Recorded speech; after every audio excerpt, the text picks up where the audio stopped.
Hello students, let us begin with the second part, the Wizard of Oz. Now here let us read along with me, then we will start the session. So they sat down and listened while the Oz told the following tale. I was born in Omaha when I grew up. I became a ventriloquist, and at that I was very well trained by a great master. I can imitate any kind of bird or beast.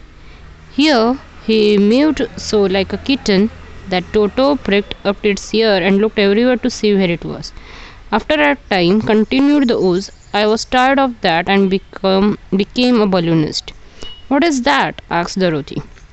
A man who goes up in a balloon on circus day. So the crowd of people so so to draw a crowd of people and get them to pay to see the circus, he explained.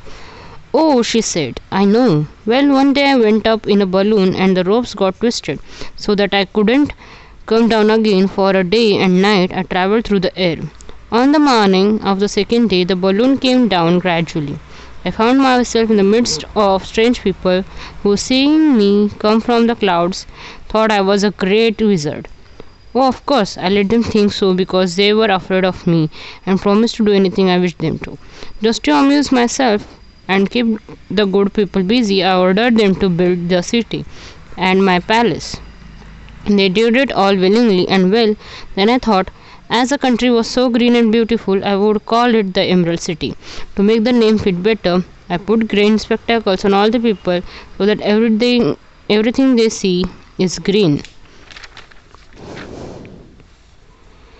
But isn't everything here green? Asked Dorothy. No more than in any other city, replied those. But when you wear green spectacles, everything you see looks green to you. One of my greatest fears were the witches, for while I had no magical powers at all, I soon found out the witches were really able to do wonderful things. There were 4 of them in this country, and they ruled the people who lived in the north and south, east and west. Fortunately, the witches of north and south were good, and they would do me no harm. But the witches of the east and west were terribly wicked, and had they not thought I was more powerful than themselves, they would surely have destroyed me. I am happy that you have destroyed both the witches. I think you are a very bad man, said Dorothy. Oh no, my dear, I am really a good man, but I am very bad wizard, I must admit.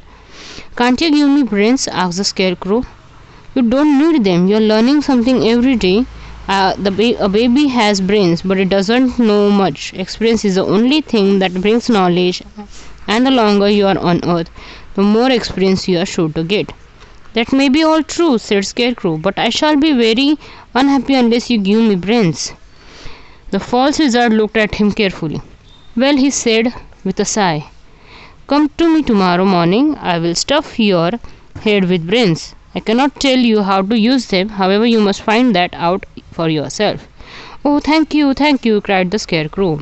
I'll find a way to use them, never fear. But how about my courage? Asked the Lion anxiously. You have plenty of courage, I'm sure, answered Oz. All you need is confidence in yourself. There is no living thing that is not afraid when it faces danger. True courage is in facing danger when you are afraid, and that kind of courage you have in plenty. Perhaps I have, but I am scared just the same, said the Lion. I shall really be very unhappy unless you give me the sort of courage that makes forget he is afraid. Very well, I will give you the sort of courage tomorrow, replied the Oz. How about my heart? Asked the Tin Woodman. Why? As for that, answered the Oz, I think you are wrong to want a heart. It makes most people unhappy. If you only knew it, you are in luck not have a heart. That must be a matter of opinion, said the Tin Woodman. For my part, I'll bear all the unhappiness without a murmur if you will give me a heart. Very well, answered the Oz meekly. Come to me tomorrow and you shall have a heart. I played a wizard for so many years that I might as well continue the part a little longer. Now, said Dorothy, how am I to get back to Kansas? We shall have to think about that, replied the little man. There is only one thing I ask in return for my help. Such as it is. You must keep my secret and tell no one I am humbug. They agreed to say nothing of what they had learnt and went back to their rooms in high spirits. Even Dorothy had hoped that the great and terrible humbug, as she called him, would find a way to send her back to Kansas, and if it did, she was willing to forgive him everything.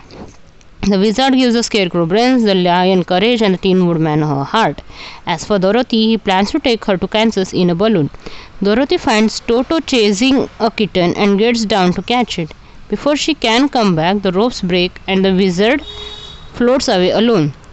Her three friends try to help her reach Kansas. She, however, uses her silver shoes to return home. The Tin Woodman stays in the Wicked Witch's land as their king, and Scarecrow stays in the Emerald City as the ruler, and the lion goes back to the forest as the king of the forest. At home, Dorothy finds that her silver shoes are lost in flight, never to be found again. Yes, and it is written by L. Frank Baum. So this is all about reading this lesson. Let us continue in the next session.